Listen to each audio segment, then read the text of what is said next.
नमस्कार। आप सबका हमारे चैनल पर स्वागत है। इस वीडियो में हम आपको बताने जा रहे हैं कि जब आप माफ़ी मांगते हैं तो आपको किन बातों का ख्याल रखना चाहिए। तो भूल कर भी उन बातों को ना करें जिससे कि आपकी माफ़ी मांगना व्यर्थ हो जाए। तो चलिए हम आपको बताते हैं। और आप कोई भी स्पिरिचुअल प्रोडक्ट ओमचा.com या शिवागो.com से प्राप्त कर सकते हैं। जेन्युइन, ऑथेंटिक, लैब सर्टिफाइड और साथ में अभिमंत्रित भी। तो चलिए हम आपको बताते हैं। देखिए, दुनिया भर के मुश्किल कामों में से एक काम दूसरे व्यक्ति को दिल से सॉरी बोलना है। व्यक्ति भले ही अपनी गलती पर शर्मिंदा हो, लेकिन अपनी गलती की माफ़ी दूसरे व्यक्ति से मांगने में उसे बड़े हिम्मत की ज़रूरत पड़ती है। माफ़ी जल्दी कोई मांगता नहीं है, खासकर गलती करने के बाद। तो माफ़ी मांगने के अपने तरीके होते हैं। हर बार सॉरी बोलना भी हेल्दी रिलेशनशिप के लिए अच्छा नहीं होता है। कभी कभी क्या होता है, हम बस बोल देते हैं सॉरी, कहते हैं कि जहाँ प्यार होता है तकरार भी वही होती है। लेकिन अगर तकरार लंबी हो जाए तो रिलेशनशिप के लिए नुकसानदायक होता है।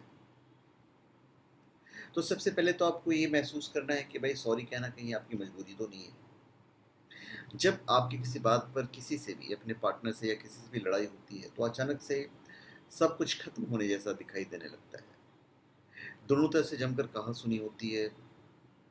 गलती किसी की भी हो, लेकिन अगर आपको ही हर बार सॉरी बोलना पड़ता है और आपका पार्टनर कभी आपके पास आकर चीज़ें ठीक करने की कोशिश नहीं करता है, तो इससे लगता है कि आप एक ऐसे पार्टनर के साथ अपने रिश्ते को आगे बढ़ा रहे हैं जिनके लिए आपका साथ होना ना होना कोई मायने नहीं रखता। वो आपको डोमिनेट करने की कोशिश कर रहे हैं। कभी कभी ऐसा लगता है। अब जब आप सॉरी बोलते ही हैं तो पहली बात तो ये है कि वो जो सॉरी आप बोलते हैं, वो बनावटी वाला माफ़ी नहीं होना चाहिए।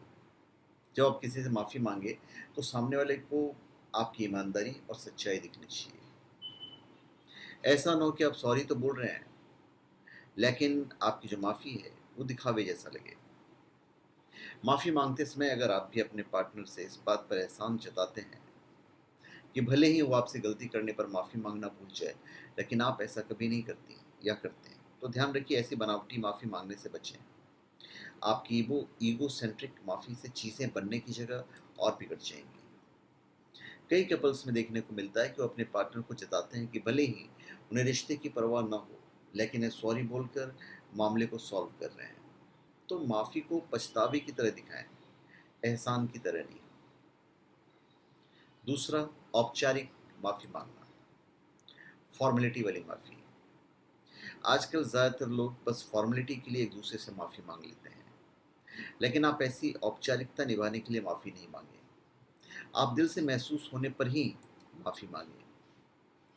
सॉरी शब्द का इस्तेमाल बहुत ही आसानी से लोग कर जाते हैं, जैसे यह मात्र औपचारिकता हो।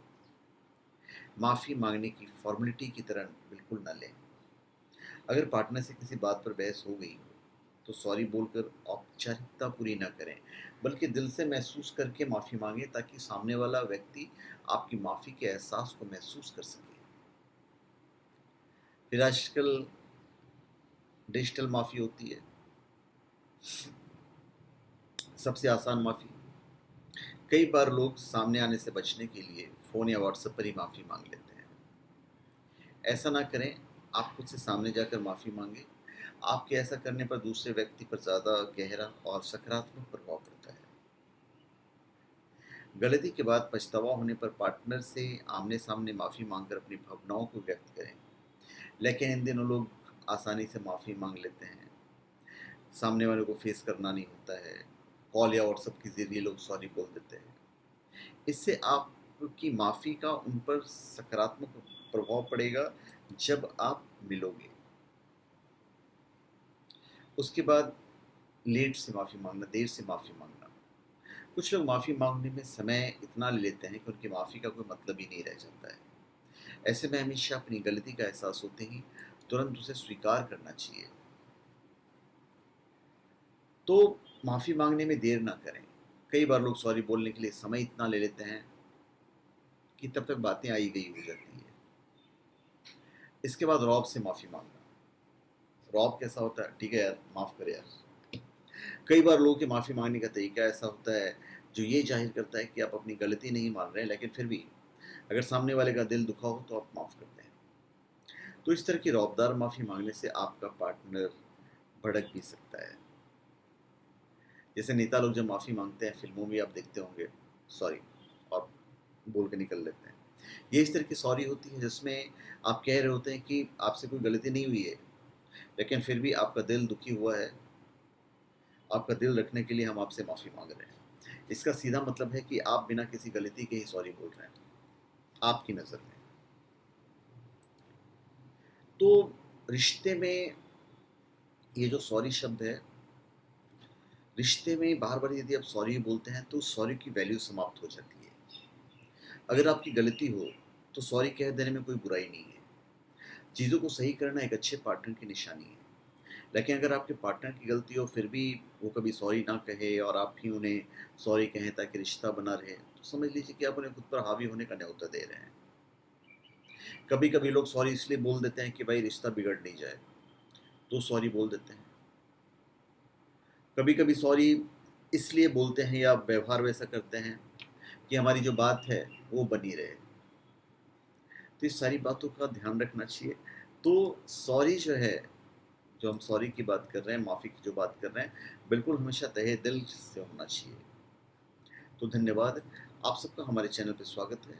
आप हमारे चैनल पे सब्सक्राइब करें और अपने कमेंट दीजिए। धन्यवाद।